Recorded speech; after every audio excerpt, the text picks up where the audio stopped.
Today, we bring an old school legend onto the show, also known as Chess or Coach, affectionately in the poker community, Mark Botha.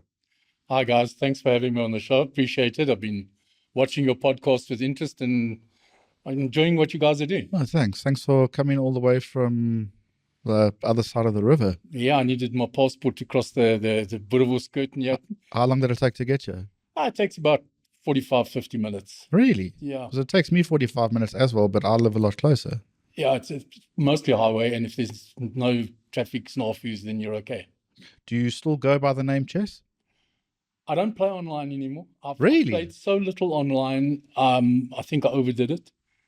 And it's weird because I think my biggest edge still is online. I'm a way better online player than anything else. I think my late dad used to use the saying that John Lennon made famous, but actually came from the 50s by a guy, Alan Saunders in Reader's Digest. Life is what happens to you while you're making other plans.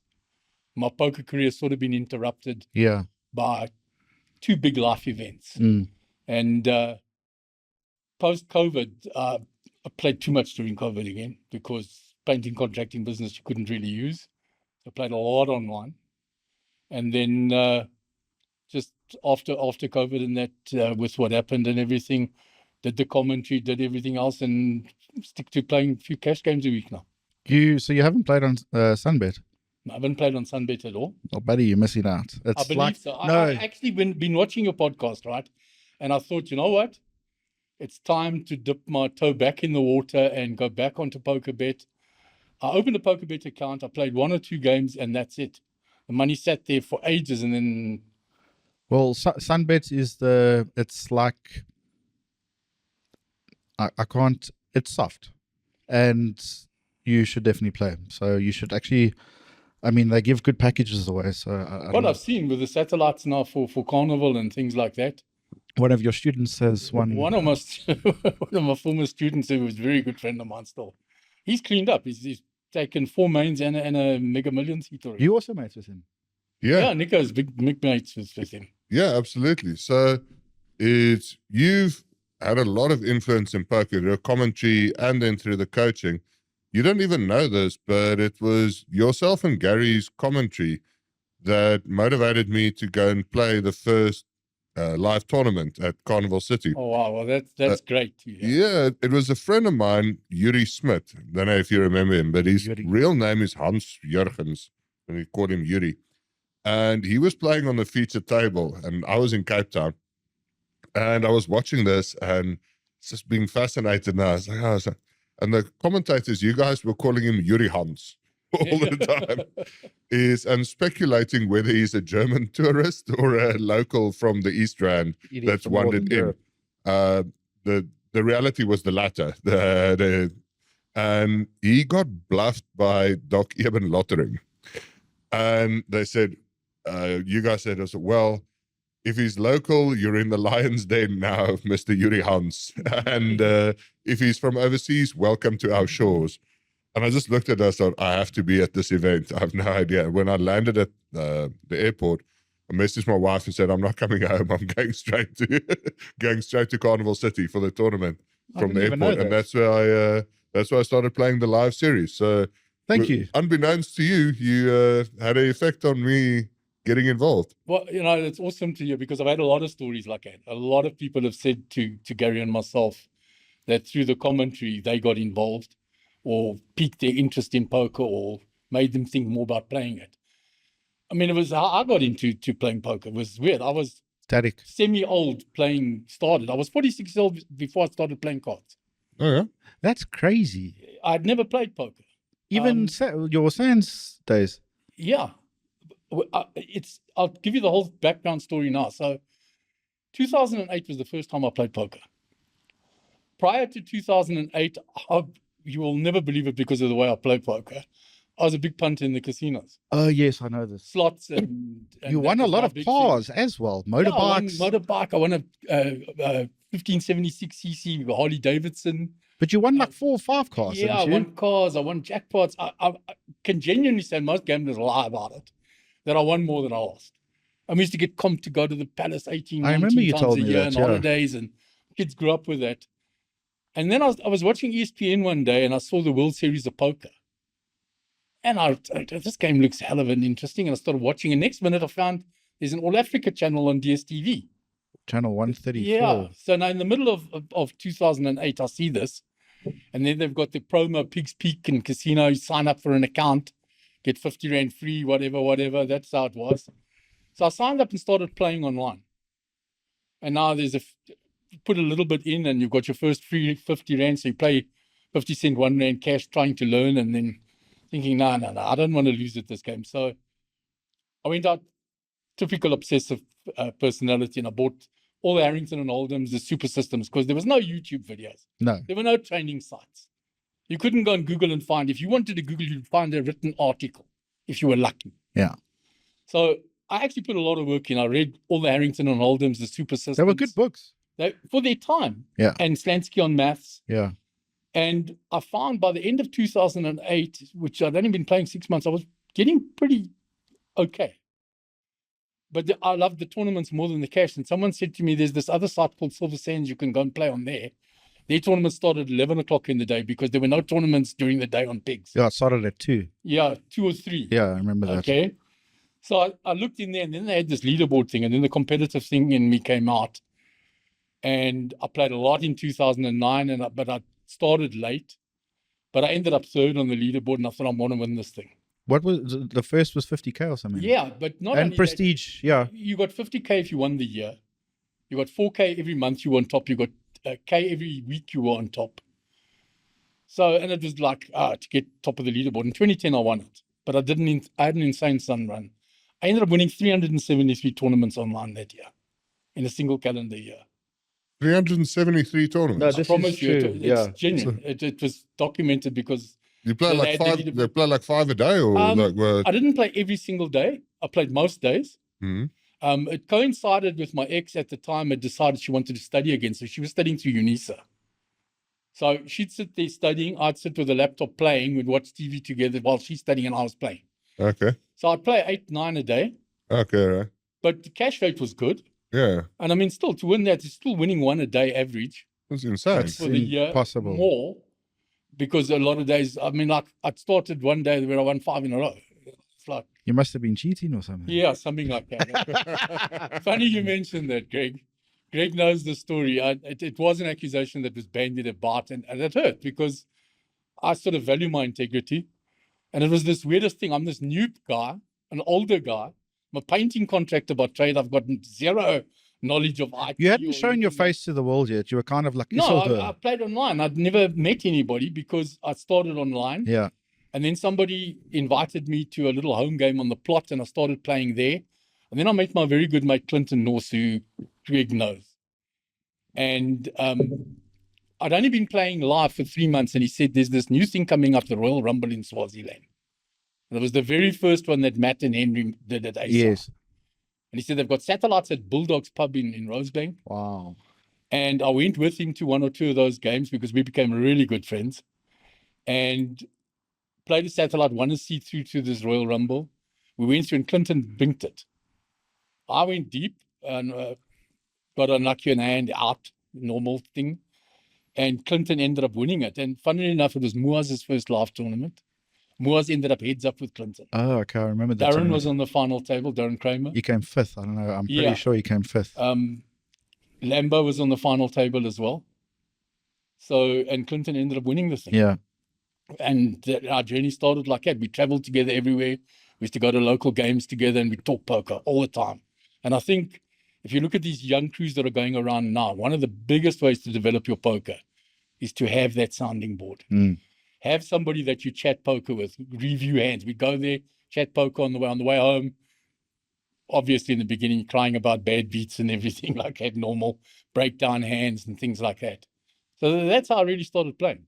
But back to your point, I probably met you in 2010. I also didn't know who you were. I was just getting into poker, and these allegations came out about this guy, Chess. Who is he? He's cheating. And I heard it, and I didn't really pay attention to it. And then I met you, and I don't know if it was like we shared, we were on the same table for a day or whatever. But within the first like 5 or 10 minutes, you could tell that you weren't, this person that's how actually we became friends. I defended you kind of to these people, like, shut up. I mean, yeah, maybe now it's a little bit more easier to cheat, but no one was really doing that back then, unless you had like the guard mode back end, which you didn't have. How are you going to have that? That was my big thing, is why was I the one person that had it? Yeah. And I wasn't an IT buff or this, that. And then why didn't you jump on to the 200, 400 cash game? Why was I sitting grinding 20 Rand buying tournament and that, and not sitting with a couple of my mates under different aliases playing the 100, 200 and killing everybody? And that point by itself should be enough. Didn't make any sense to me. Yeah. Plus, we all know who was running Pigs at the time and who was running Sands. And they both came out and said, there's no ways. Yeah. The way the software is audited and this, that, but people wanted to believe what they wanted to believe. It was the lines I was taking that they didn't understand and things like that. Because back in the day, if someone raised from the button and then you had ace-10 in the big blind, you'd call and defend. Yeah. And I was saying to them, no, I jam back because my range in the big blind is bigger than their range on the button. And they were like, what are you talking about? Yeah. And a 10 would come and you see, they had ace-king and you jammed back because you knew the 10 was coming, sort of thing. Meanwhile, I was just playing what I'd studied, which was my range was ace-10 in the big blind at that stage. I mean, things have changed now with GTO and that, but back at that stage, my range is ahead of most of what he's raising the button with. And especially, if I jam back at him, I'm going to be winning most times. Yeah. There's a similar thing on Poker Bros, though. If you've played 50,000 tournaments, you get a diamond VIP card. I didn't know that. Yeah, people don't know about it. But that's like Rudolph, you can see the runner. Oh, yeah. Okay. So that's why golf can get it in and then win. It's okay. You get the special diamond. No, that's obviously just nonsense. Absolutely. But people always have this.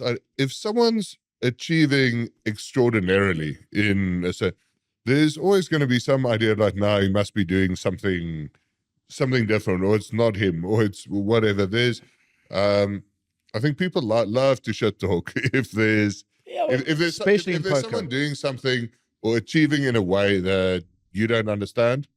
People's minds always just go towards this. Looking back and knowing what I know about poker now, it was pretty extraordinary, the run. I was running well. I mean, I don't dispute. But I was just playing slightly differently because you were playing different. A little bit of knowledge. It was a lot back then, in the land of the blind, the one-eyed man is king. It's king, yeah. And nobody was really studying back then. No, but no one was. There was no one. No one was really studying. I mean, guys like Kramer and the crew that he had from Cape Town, they put a bit of work in. That was considered studying. Like that Cape Town crew was very strong. They were very strong. Matt Train, all that lot that came with Kramer and all of them. And Matt Muhal, all those guys. And then you had Muaz coming out there and Ahmed came from, we taught him. So they did a lot of work together, but I actually took the books and physically read them and studied and put work in. So it helped to become proficient quite quickly. Yeah. And take different lines.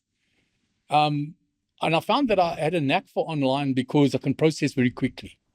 So live, that edge is lost because people could take their time. There were no time banks. So people could tank for 4 or 5 minutes, do whatever, go through the process. Whereas online, if I was multi-tabling, within 5 seconds, I could make a decision. Know what's going on, Yeah, and there was no tracking software back then. Yeah. So you had to remember how each player played, and I could remember. Yeah. That is a big edge. That's why I also prefer online. Because of things like that. It's a lot quicker as well. And where people that don't play a lot, I think tend to make much more mistakes online because it's so quick and there's so many hands going around. And that's why they blame, it's rigged, when it's really not. It's just you're playing so many more hands. And I think you can build your career on that specific edge playing online. Yeah, and I mean, the sizing tells are a huge thing. And massive. Sizing and timing. Yeah.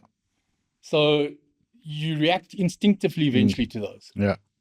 Which is kind of strange because online, if a guy bets 2/3 or 75%, he probably meant to bet 75%, whilst a player who's not that accomplished live quite possibly just grabbed the nearest amount of chips, and his sizing is kind of random. It was just kind of what was comfortable to bet. Or he lost track of the pot and just went, I bet 30 on the flop. I'm going to bet 50 now or 60 without necessarily considering the size of the pot. So I think sometimes the deductions you can make live are a little bit weaker than the deductions you can make online because some guys just go big for the bluff. But also on sizing back then, there wasn't a click button for third pot, half pot. No, whatever. there wasn't. You had to, You have to type it in. Yeah. You had to either type it in or move the mouse or whatever. Yeah. All right. So it wasn't as simplified as what it is now. People preset now. Yes. It's third pot, half pot, and then just click the button and keep it Or standard. just 12x pre-flop and then bet pot on the flop. Exactly. Yeah, that was tough to actually play against. Exactly. So you actually had to put your own sizing in. So that gave a lot of information because Was then a they were slider, wasn't it? subconscious- Yeah, you slid it. Just slide it up with a mouse or whatever. Do you believe in like runs or something like you're on good form, you should play now, that kind of thing? Like looking back at your insane run that you had, or do you look back at it, or do you look and go, well, every game's a new game, you're not on a run or not on a Look, run? we all have downswings. The variance, it happens. And variance can be brutal. Let's be quite honest. We've all experienced it. Where you think you're playing the same, but if you look back, there's maybe slight little things. And when I was doing the coaching, I'd pick it up for clients that there are maybe slight things because you start getting in your own head. So once you start getting in your own head, you change a bit more and you make your own variance worse. I definitely believe you make your own variance worse, but you can be running well. You will be playing, and then you play with more confidence, and the more confidence you play Absolutely. with, Yeah, the we've better had this you become. discussion. So confidence is a huge thing. And to jump to when I was doing coaching, one of the biggest things my clients said I gave them was confidence. So it was that they felt secure that they'd had that bit of knowledge, but that I was there as a backup. They could phone me. They could send me hands. I'd get them to record the games that they played online, and then we'd go through it. If they played on Bros, you could send me the hand that they just played, and I would review it for them. But so you said when you work, are you not coaching anymore? I haven't really been for the last 2 years. Because you had I had you had 16 at one stage. like I said, with life was happening, with my son's passing, and then immediately after that bad accident that I had, ending up in hospital for a long time and recovery and things like that. I had built the client base up to, I had 16 players at the time. Yeah, I remember you told me. So it was going well and I was doing everything. Obviously, when that happened, I cut right back and just really finished out the contracts with everybody. And I haven't really coached anybody since 2024. Oh, okay. I didn't know that. Was the last person that I've Because I remember, you had quite a... Yeah. And I had a good group, and I had great results with everybody that I coached. Your good one was... sorry, I've gone blank. It was like his first series in Cape Town. Stephen Courtney. Yeah. Like I said, Steve-O came to me on referral from somebody else. And they said, you know, he was new to poker. He'd only been playing for a year. So that was his big breakthrough series. He'd already picked up a trophy. He'd banked a trophy at Monty already. But he was in his first year of playing. And Was that his first year of playing? Yeah, it was his first year of playing live. He played a little bit online. That's and crazy, it was his first year of live. Oh. Okay. And we did a lot of work. Yeah. And he had an amazing run in Cape Town. He played above where he should have been playing at that stage because he played the Super High Roller. But he won 2 seats. Yeah, super thoroughly in your first year. Yeah, but he won 2 seats. He won a seat live at Grand West, and then he won a seat online. So he had 3 shots at the Super High Roller. And he ended up winning the Super. Wow. So he won the Welcome to Cape Town. He was final table with one of your previous guests. Damon and Yoni. So Damon and Yoni were final table. They were the final 3. Yeah. So he ended up winning that. Won the next tournament, which was the Super High Roller. Cashed the main. And final tabled one of the other events. That's insane. That's like... So he had a $1 million series. In your first year of poker? In your first year, so then one of the biggest things I had to do was to try and keep his feet on the ground because that must have been hard. It was hard. And no disrespect to him. Steve has gone on and he's won quite a number of other tournaments. He's won the main event yet. Into Vegas, had some success there. He had big cash in Vegas. He had a big cash last year, 73,000. Big cash in Vegas last year. Yeah. And his girlfriend Tanith did very well. She made 2 final tables. She didn't do that well. Well, 2 final tables. I mean, at the World Series, that's okay. Yeah. Yeah. But for where she's coming from. I'm being very sarcastic. I don't think a South African's gone to Vegas before an FT2 tournaments. I know there's been a lot of FTs. Yeah. But to FT, and the fields were like 1,000 plus. Yeah. No, she did phenomenally well. I was actually there at the time. She made the final table. someone went to get the South African flags. There were like 9 of us there, and we were all going to carry on like savages. Doing And then like she Ray. busted. Yeah.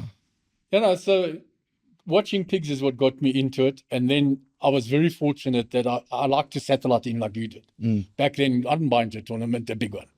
Sat it in. So I played all the rumbles. And I managed to play 4 All Africas before they shut. I played the last 4. I played the last 2. And Nico, that is a tournament you would have loved. It was a whole weekend, from a long weekend. It was a party. From a Thursday to a Sunday night. You won your package, which included all your food and drinks in the poker room and at the dinner venues. It was for you and a partner. It was an entry into the main event. It was brilliant. Yeah. It was an absolute joy. I think if I look at one of the biggest differences to poker, and the only thing I can sort of compare it to now is when the guys go up to Tanzania together now. And I hear like a couple of my students went up and coming back with the stories that they came with, but a much smaller group again.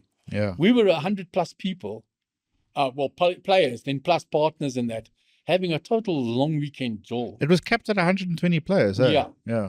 And a lot of them we qualified online. So like Ray was just before me, but he won his seat online, then comes there, ends up coming 5th, getting 100K. And he snuck in to win Snuck it. in because there were 2 big stacks that clashed.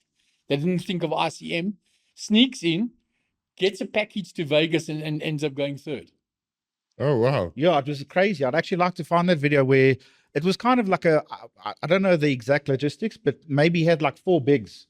And they were 6-handed and they only got like 5. They were 5 given packages. And then the 2 big stacks went to war and he was like, cool, lol. I won a seat. I'm going to Vegas. Yeah, so you got 100K for his 5th place plus a package to Vegas. So that was an amazing thing. And Warren Zackey did something that similar. Sandy was doing at the time. Yeah. And then 2 years later, Warren got the same. He ended up But he runner came up second, to Nicholas Zackey. He's also got a good memory when it comes to poker. Oh no, it's one of the things in life that I've been blessed with is a good memory. So it's helped with playing poker and also with the commentary. It helped a lot. So he ended up heads up with Nicholas Zackey. What was the final hand? Final hand, I can't tell you. 'Cause I was there watching it live. We were partying and that. I can't tell you what the final I hand think was. Warren Zackey had 5s. I don't know what Zackey had. I know there was one hand where Zackey had queens. I think it was queens versus 5, something and he like took a that. big chunk out of him. Yeah. And then he went to Vegas and he ended up 22nd. Yes. And he Queen got a Jack big- versus deuces. Big thing. So it was 2007 that Ray did it. It was before I started playing. Yeah. But obviously I watched all Yeah. the footage and that. 2009 Warren went. Then we had Costa. Mabilidis with his 13th with the misreading of the 8s, which you guys have dealt with on stream. What year was that? 2014. I think it was 2013. And then no one really came close. And No then one came really close. Geo. Jared had a run into Oh, the yes. top Jared came like, 70. Jared had a run into the top 70. Yeah. And then Emmy and then Geo. Yeah. And a couple of others. And then obviously before that, we had Norman Keys, who I played with at Swaziland. Did he go deep in the main? He won not in the main, but he won a Yeah, in FWC 1989. bracelet, yeah. Omaha. And then before him, Paul Todd, who was actually an Irish national, but got dual citizenship when Paul he came Todd, to I South don't even know Africa. about that. Yeah, 1978. He's considered the first, because he had dual citizenship. Did he win a bracelet? He won a bracelet. Oh, I didn't know that. Yeah, so he won a bracelet in 1978. And then the next one was Norman Kieser. And then obviously Klacher. Klacher online. And then Aiden now, which Yeah. is amazing for the young crew now and for what it's going to do to poker. Because Ray's win, I made was a mini part. poker Yeah, boom. I was All part of right? that boom. it sparked part of me. I was part of that boom that came in and played poker was because of Ray's thing. But I think we had a lot more fun. We had 2 overboard poker cruises that Tyron arranged, 2013, 2014. Go on the ship from Durban to Portuguese Islands and back. Play a main event, 10K buy-in. Were you Play on the some one I side was on? events. I went on both. I went on the 2013 and 2014. So one. you saw me then. I was there when Wes and Warwick had a lot of fun as well. I got locked up. I don't remember though. Yeah, I don't remember getting put in a cell. I won't tell you why they put me in a cell. But yeah, I think I went a bit overboard. Everybody, it was aptly named the Overboard Poker Crew, and I went both times with Max Satriana and that crew. Great fun. I love Max and them. I mean, I still think they had one of the best poker clubs ever. What was it called So again? when I first started playing live, and then I went to Swaziland that 2009 Rumble. I met this whole crew. They're coming in with their bright orange shirts and everything. Platinum Poker Club. They were in Boksburg. And Tony is Max's brother-in-law, and Max's sister Sandra had the best poker club ever. Yeah. So they started it out of their offices. Loved poker so much they built a purpose-built poker arena. At the back in the truck yard, that had 9 tables in with a sunken final table with a rail around it with a bar in. I didn't know that. Yeah, we used to play tournaments there 3 times a week, 80, 90 people on a Tuesday night and on a Thursday, and then once on the weekend. The whole West Rand crew would come across every now and again. Gio was the designated driver. He wasn't allowed to play. He was young, man. Yeah, he was young. He wasn't even playing yet, Gio. This is in 2009. I mean, you know how young he was working for Mark. He was working for Mark. Yeah. So he would bring Mark Joseph and Des Godfrey and Mikey Robinson and Lion and all of them across from the West End. They'd come visit us. Then we would go back across and visit them. And then twice a year we would have East versus West, big club championship. With the first really big sort of club championship. And we'd do East versus West. They'd host one, we'd host one.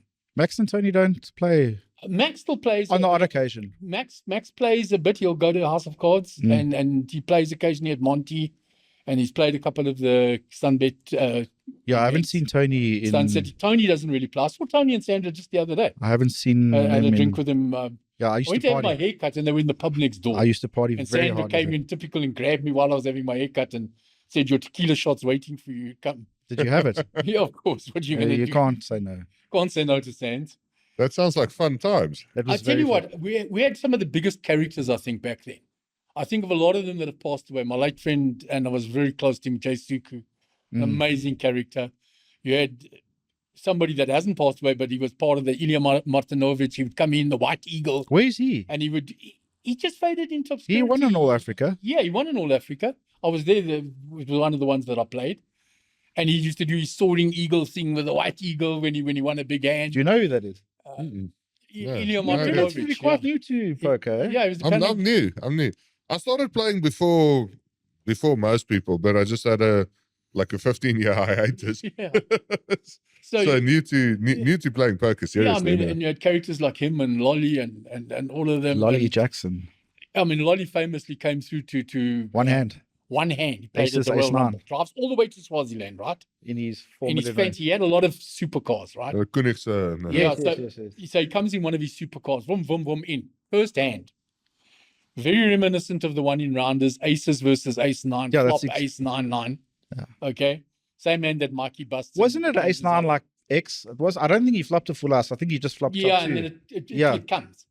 And he does it all in one hand. And he says, "Oh, well, it's time to go back through the border," because back then the border closed at 7. Got in the car, back home after playing one hand. Yeah, but back then you bust the main. Only the next day there's like a 5K turbo. That's it, buddy. You drive 5 hours there to Swaziland. That's what you don't have like Sunbet has Carnival. We can play 12 events. Yeah, there were no series. So All Africa itself was the main event, which was a rebar. It was a 5K entry with 5K rebars and then a 5K add-on. And then they would start these 10-table sit-and-goes, and one person from each sit-and-go would qualify to a final table, and they would play that. That was it. And then the same with a Royal Rumble. There was the main tournament, 10K freeze.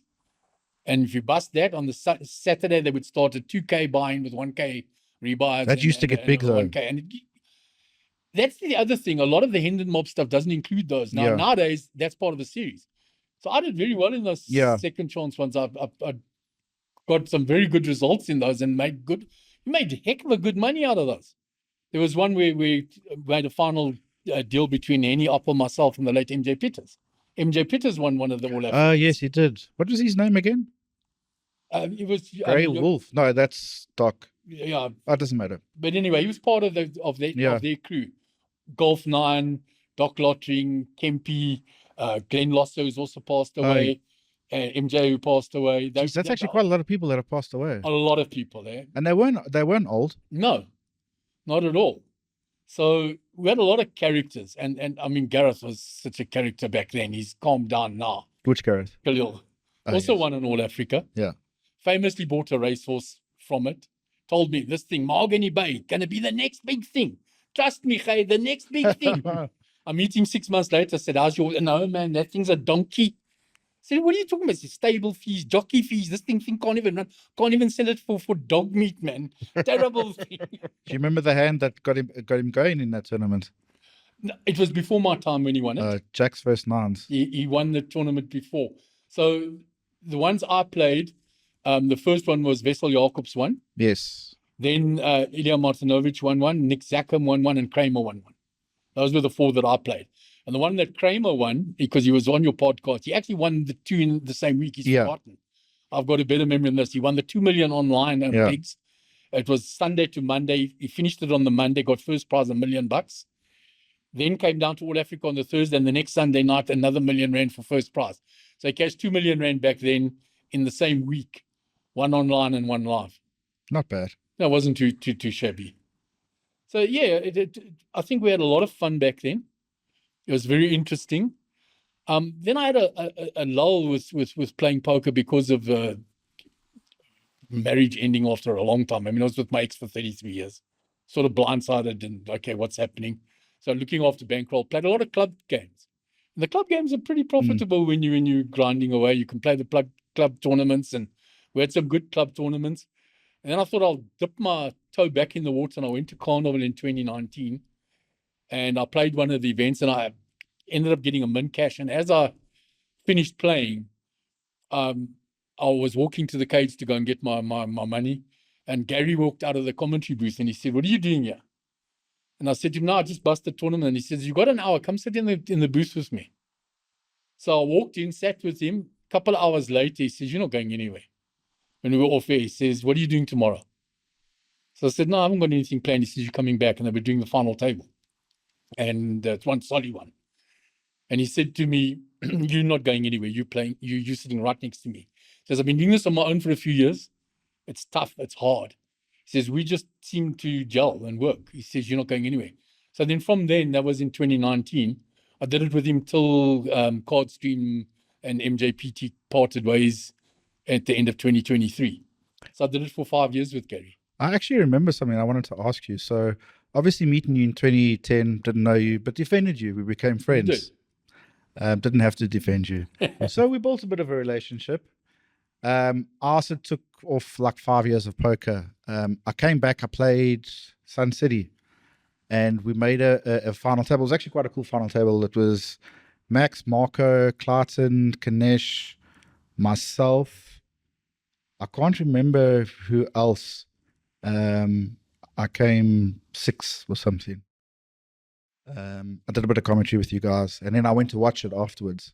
And I think Gary said to you, you guys were talking about favorites who you wanted to win. So, you know, like when you know someone's going to mention your name and you're all like, and Gary said, who's your favorite to win? Because Gary said me. And he asked Mark, and he said, no, I hope Cliton, you know, really does the business. And I was just like, broke my heart. Oh, no. Yeah. Well, I had a lot of admiration for Cliton when he first came onto the scene because of the amount of work he was putting in. He went to that Sabaya series. Yes. Right? I know exactly and he took a few months before the time, came there, played the satellites, won a lot of seats, and put a lot of work in. So although you have your sentimental favorite, you're looking at this new player coming in, and he wasn't that young. He's new to poker, but he put a tremendous amount of work in. And I'm just teasing you, but it did hurt. I know you're teasing. It did hurt, though. If we look where Cliton's gone now. Yeah. I know that whole Sabaya thing, like he took off and then he just went there. I think he stayed at the hotel for like 2 months or something retarded and just played satellites and just like binked. And that's built up a big bankroll of satellites and then had his breakthrough series. No, you have to respect that. You do. So it was impressive and he was putting a lot of work in. So I really did enjoy doing the commentary. Has that changed? I want to just touch on that specific subject. Now, these days, people tend to appreciate that someone puts work in.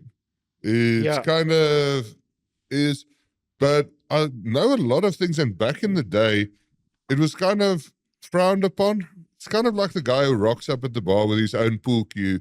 Everyone's rooting for this guy to lose. You want the guy who just grabs the... You want the oak who just grabs the bar pool cue and goes. It's like you don't want the guy who's studied all the whatever, and it's changed. We appreciate that more now. Was it like that back in the day, or was there at all people studying, or did you like have some favoritism for the like off the cuff guy who just does random shit? There was a lot less studying. It was School of Hard Knocks, and people believed you had to pay your dues. Yeah. And they prided themselves. I've never read a poker book. They would tell you. There's a player that we were speaking about earlier, who I won't name now. I can name him. Who proudly says, I've never read a poker book, and have improved by my age of watching and learning and School of Hard Knocks and things like that. So studying was sort of like, why are you going to study? You play this game. You don't need to study, you play it. That was sort of the feeling back then. Whereas I came into it and being competitive and always being a bit studious, I like, no, if I can learn and get more information, I can become better at this. Yeah, it's pretty logical. As quickly as possible. So I enjoyed that. But, you know, with all the characters there and that, they were guys that had been playing poker for years. Like Joeboy Rahme was one of my favorites. Loved him. Loved Joeboy. Played a lot against him online, was soprano.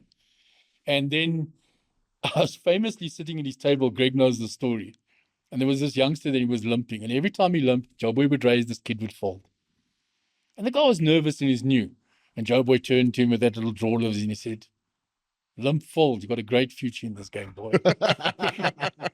Shame the poor guy hardly played a hand after that. It was like Joeboy just like did him there and then.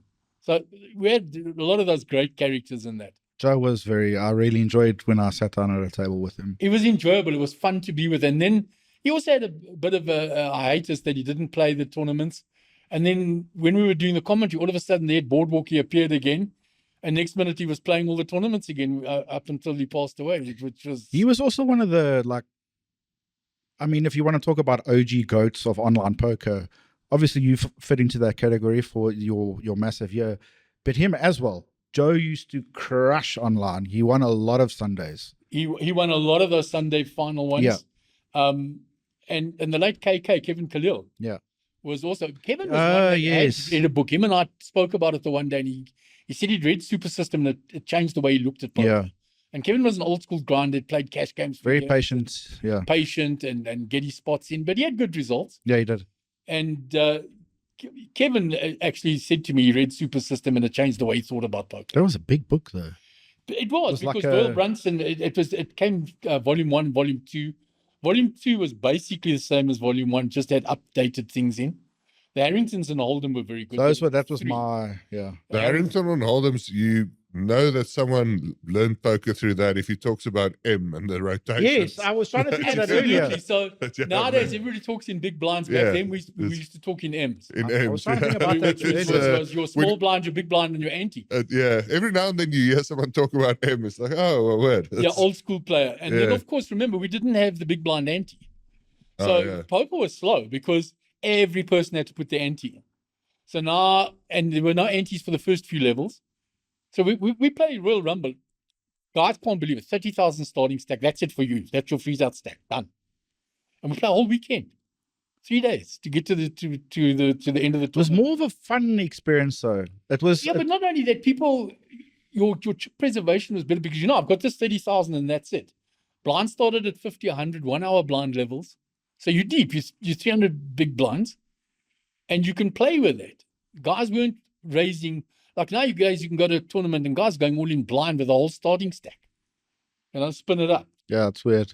And no fear for that. Or 15xing and then all in on the flop and going mad. Whereas guys sort of, you preserved your chips because if I'm out, I'm out. Yeah. But drive all the way home. I'm still enjoying my weekend here. Families with. So it was a lot different when we look at that. The way people approached poker. I think there was more value to the chips than what there seems to be today. Mark, so I want to touch on something on coaching. So there's a few things important for a coach. I think caring about your students and your students' success is possibly more important even than technical skill. Someone who really gets involved in the success. And then now there's a separation as well. So a lot of times someone will get a coach, but a coach is also competing in the same fields that he's currently competing in. So the coach might have a little bit of a double interest there. He's not going to lead his student down the wrong path, but he's invested and involved in himself playing. Or then secondly, getting someone outside of that player pool, but who might not understand the current player pool that well. So getting Phil Galfond to coach you for your local pub game might be a ridiculous proposition. Probably. But through the commentary that you did, although you weren't really actively playing in those fields, you kind of had both. You had a great insight into what the field was doing, yet no real conflict of interest with your students in terms of you also competing in those same fields. Would you say that's correct? Yeah, I think that's a very important point because I wasn't playing. So for the 5 years that I did the commentary, I didn't play any of the major tournaments. Nothing. Played a few club games, but stuck mainly to playing cash games when I did have the time.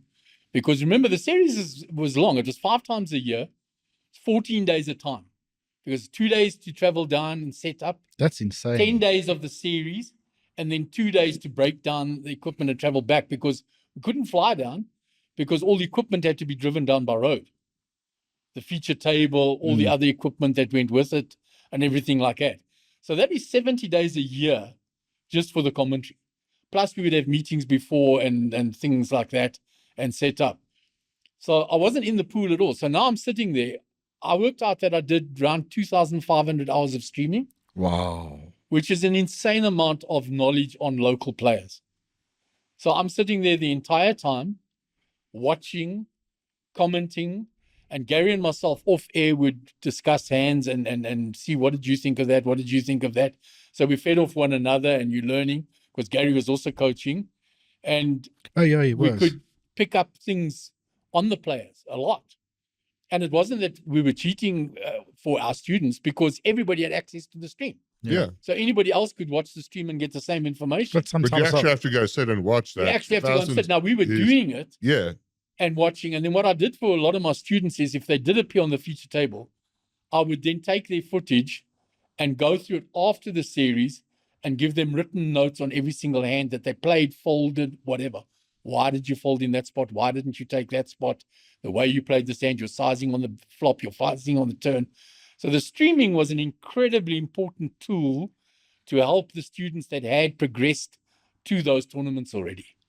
So students that didn't have, that weren't playing those main series, I didn't have that access for them, but I would get them to screen record their games they played online or their Poker Bros hands they could send to me, etc.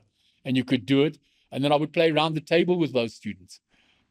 Put up around the table, and if they were one-on-one, I would take 6 stacks, give them 2. We'd play live hands for 4 or 5 hours and do the same sort of thing.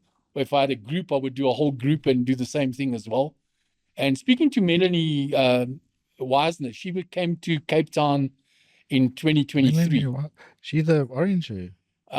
Yeah, slightly. And she was a poker coach and poker pro. And she did a coaching session with the ladies there that Mark Okay, I know you're talking organised. about, yeah. Okay. And her and I spoke. She did a bit of commentary with us as well. And we spoke off air about coaching techniques and that. And she also did the hand-for-hand thing with students. She said it was incredibly important. So I was pleased to hear that something that I was doing had merit. So it was a very important thing that I could impart all the knowledge I wanted to the students, no conflict of interest to myself, and help them to grow their game. Because that's often, I think a lot of leagues in poker is unseen because it's unremarkable to the guy who played the hand. So a student comes up to you afterwards, he's not going to tell you about the thin value bet that he missed.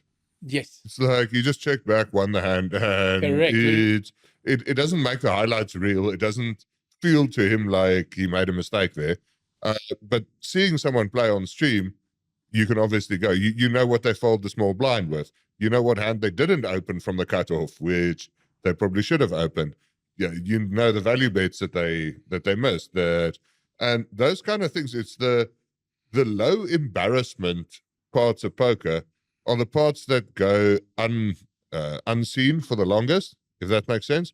Is getting caught bluffing, then you're probably going to tell someone about this hand. If you went 2x pot on the river and he called, it's probably a hand that's going to be discussed. The hand where you check back a strongish top pair and the guy just said you're good, or show down a slightly weaker top pair, doesn't make the highlights reel. No one goes to the break and says, oh, I can't believe I checked back that river and I had a slightly better hand. So having an overall picture of what someone's doing, 2 hours of them playing, and then hours and hours of seeing other people play.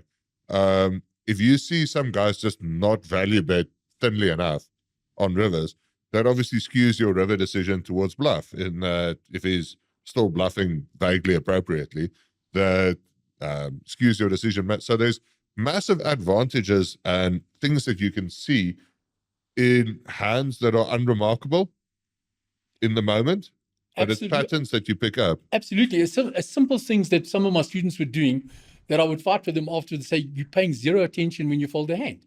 You fold your hand and then you're going on your phone when there were still allowed phones at the feature table, and you're not even paying attention to what's going on. You're missing all that free information of how the hand's playing out.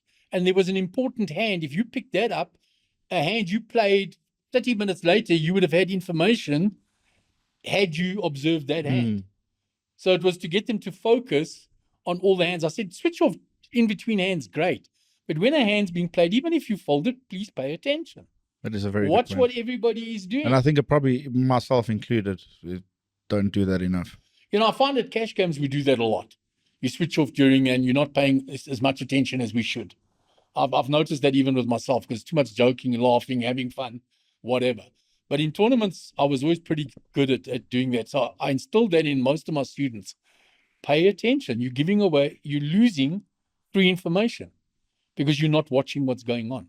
And I mean, it's such a simple thing. Very simple. But it's hugely important. And yet, if they were reporting back to you, that doesn't come.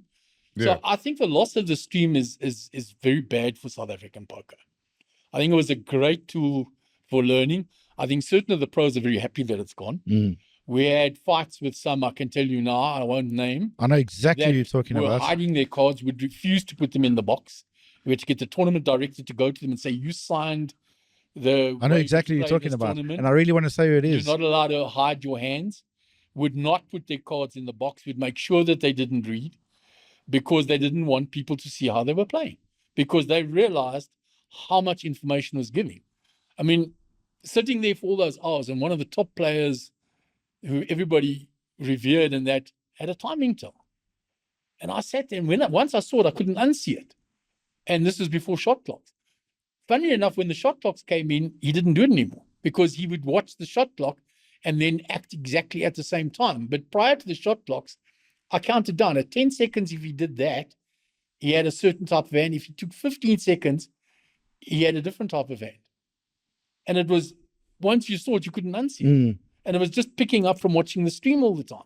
I guess there's that annoying point where guys will watch the clock and act on 5 seconds, whatever, all the time. Yeah. And I kind of realize why. It's kind of like the way the Germans play, like Vogelsang, and those guys will always have annoying. have the little scarf and like wait exactly the same before like folding under the gun. It's like there's so many guys like Alex Foxen doesn't do that. Jason Kuhn doesn't do that. I mean, you can be top notch and not have to be super pedantic about doing that.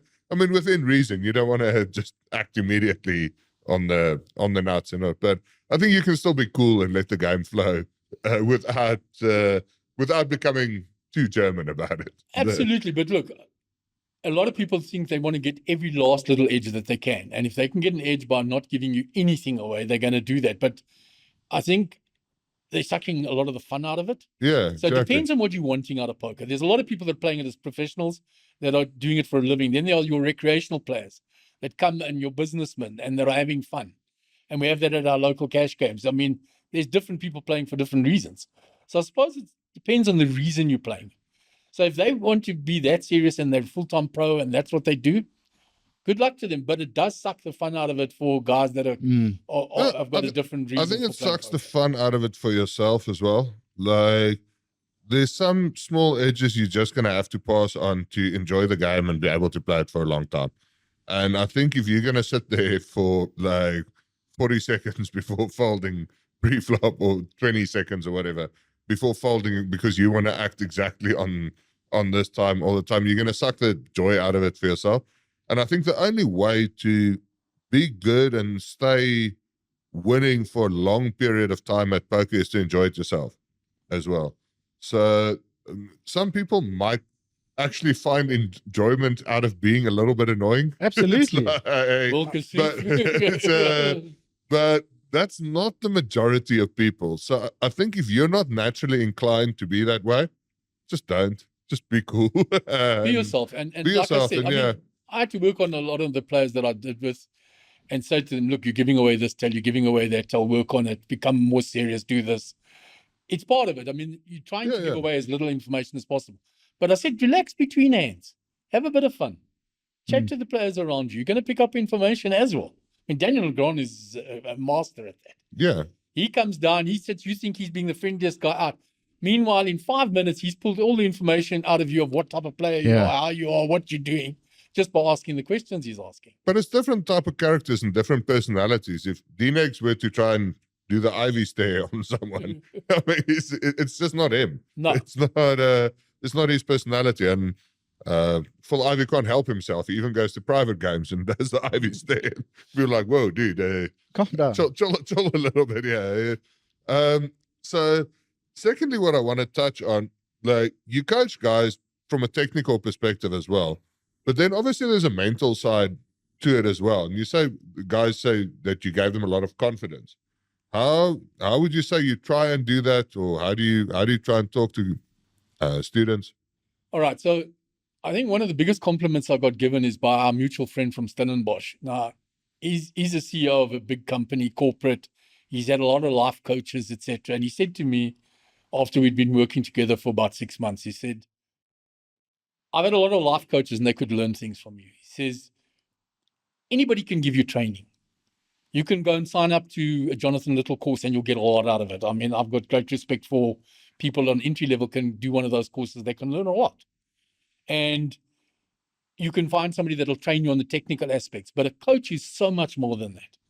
A coach has to be your mentor. They have to be your shoulder to cry on. They have to be the person that's going to inspire. They're going to have to be the person that motivates you. They're going to have to be the person that gives you the confidence, that's going to talk you through the variance, going to talk you through the lows, the bad beats, etc.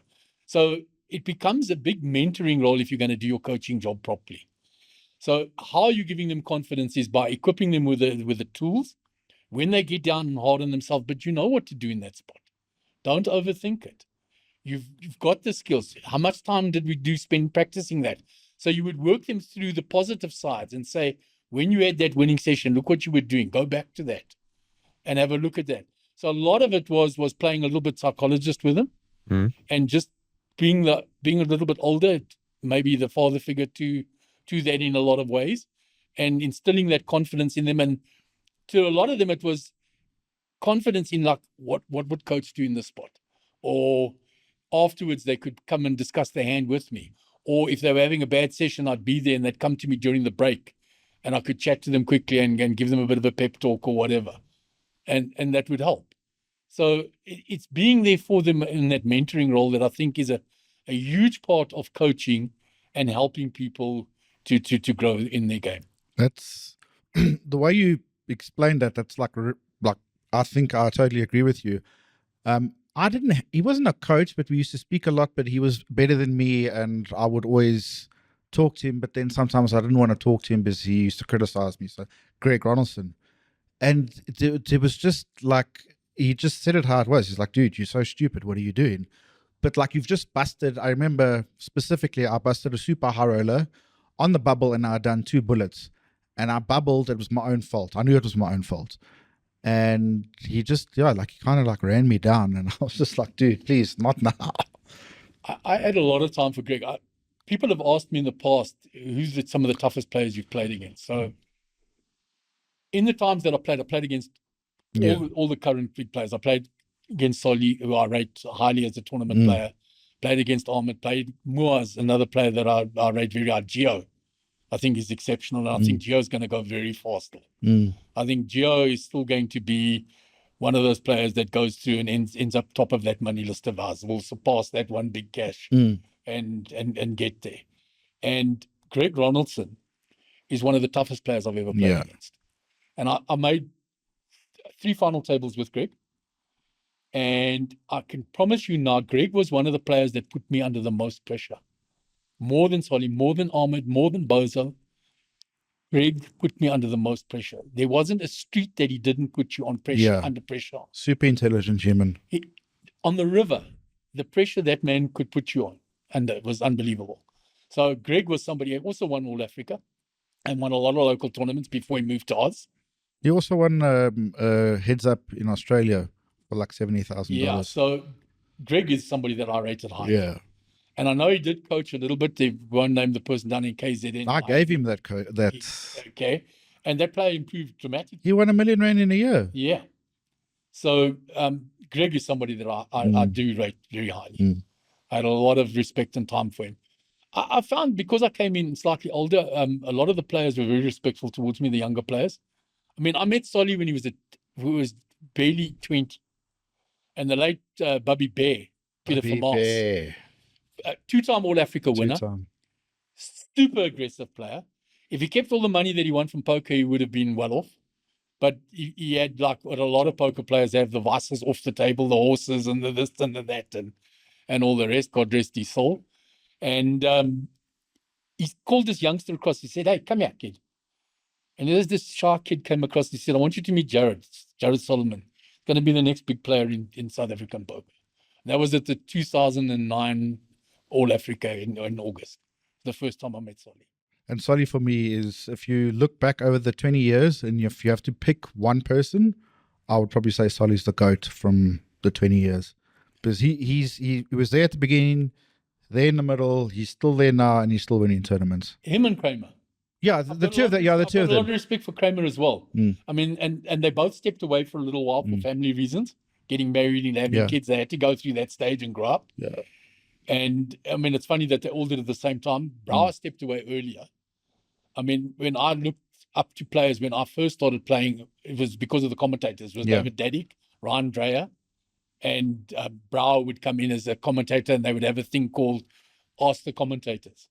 But they filmed the whole thing. Then it was edited by Mark Collett, who now became involved later with the Sunbet Poker Tour. And then they would do the commentary afterwards, which is totally different from live streaming. Yeah. I mean, you're getting a live streaming, you're getting, like you said, all the information, the hands that are folded, the thin values you made. When you do a highlights package, and it is great. I mean, let's not kid. I told Michael Collett it's what got me into poker, and it was fantastic. No, they were the big people that, like, it was a very big thing. What Sandy did at All Africa was amazing. I mean, they had a purpose-built poker studio as well, with theatre seats down, with a feature table down at the bottom with the which TV they used cameras. Twice. Yeah. They just built it, and then they. It was beautiful. Yeah, it was a very nice. I mean, everybody knows, if they go back into the history of why Pig shut down, they had a court case with SARS, and if they won, they could carry on, and if they lost, they would have to close down, and they lost, and they had to close down. And the tax collectors won, as they do normally. Yeah, that was the agreement they reached, and then Pig's online site shut down, and with the online site shutting down, then All Africa shut down as well. I mean, we had one tournament in Happy Valley as well, which was their sister casino. Alvin won that one. Yeah, which was great. So there were, those days we had very few series. It came about just as I was getting in. You had the All Africas, which were fantastic. You had the Royal Rumbles, and then you had the Silver Stars, which was also ace high. And then Shuffle Up started coming up with the WPTs and Emerald Casino and the WSOPs at Emerald. I mean, that to me is still one of my best performances ever, even though it wasn't a big cash. It was a circuit event. At the time, was the biggest field in South Africa. We had 427 players. Joeboy won that one. Greg. Oh, the side event. Yeah, it was the opening event. Yeah. But it was a massive field, and I made final table with Greg, Eugene Duplessis, Naeem Lam, Nick Sisu. We're all on the final table together, but 10,000 starting stack freeze out. Oh, wow. And took 4 days to get to the final table. So you had to grind for 4 days to get to that final table for that, which is crazy. Joeboy won the main. He won the main. Yeah. So, yeah, we had some incredible tournaments then, but we dug it. That sounds awesome. That's a great contribution that you've made to the game in that coaching and through the commentary. That's You really are a stalwart, and you've made a massive contribution to South African poker. Mark Botha, thank you so much for joining us. Thank you guys for having me. And I think what you guys are doing here is awesome. Anything that can help to grow this lovely game that we love so much is awesome. Thanks, Jess. We appreciate that. Cool. Thank you, bro. Appreciate it. Peace.